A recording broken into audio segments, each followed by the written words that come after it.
within a course. So I just went into one of my courses and I'm going to click on one of the best communication tools, the most used communication tools, announcements. I'm going to highlight a few different ways you can use announcements in your course. So I have very few announcements here just because I want to give you different examples without overwhelming you, but a typical course would have way more announcements than this. And announcements can be used for one-way communication from an instructor to students, or you could really use it as a blog and have students interacting within the announcement area. Announcements have the ability to have replies. You can turn off replies to announcements in your course settings. So at the bottom in course settings on the first tab,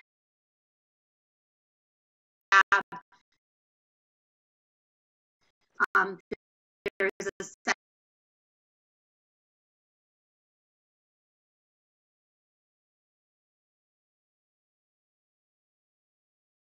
setting for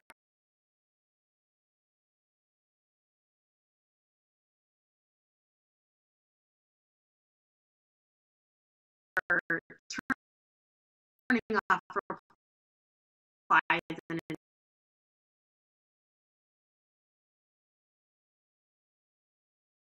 announcements. But I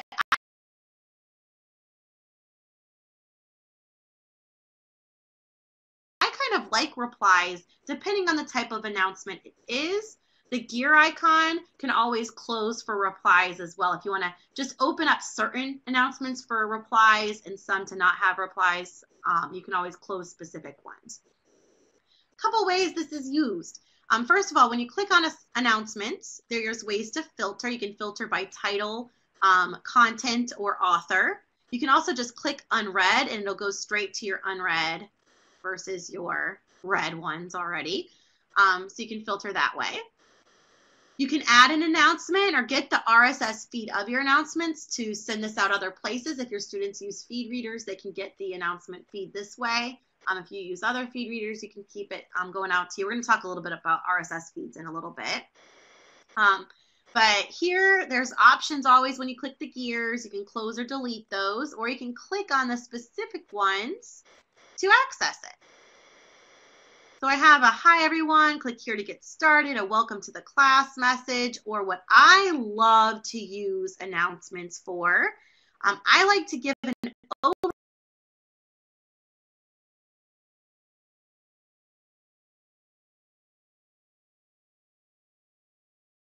overview of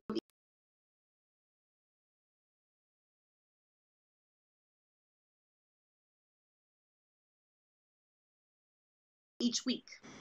So week 2 overview. This week we're going to learn about stars in the Hertzsprung-Russell diagram. And then I show it and then I tell them where to go. Navigate to the week 2 module to get started. I like to do this. I've seen a lot of higher ed professors use this very effectively too. Every week, give an overview of what the projects are, the assignments are, what's going to happen. You can send that out through announcements. You could also make announcements just as quick reminders, like don't forget we have a quiz tomorrow or an assessment tomorrow. Your project's due Friday. There's a variety of ways you would use announcements. Some of those things you don't want them to reply to. I closed this one for comments. I don't want them replying to this. However, there's another style of announcement I like to do.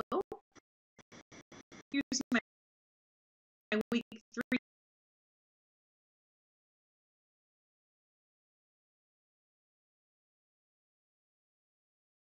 overview.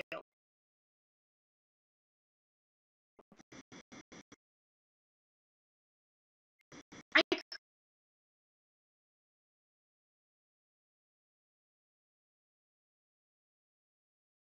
created a nice blog entry.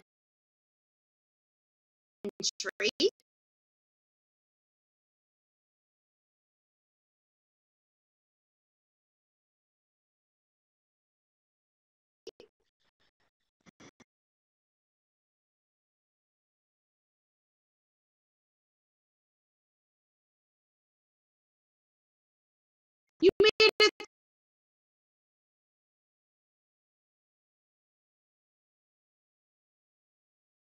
to week 3. This would be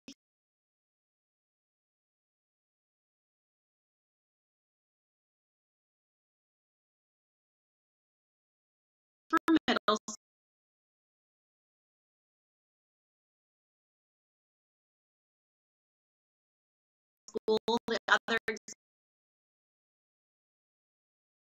examples more of a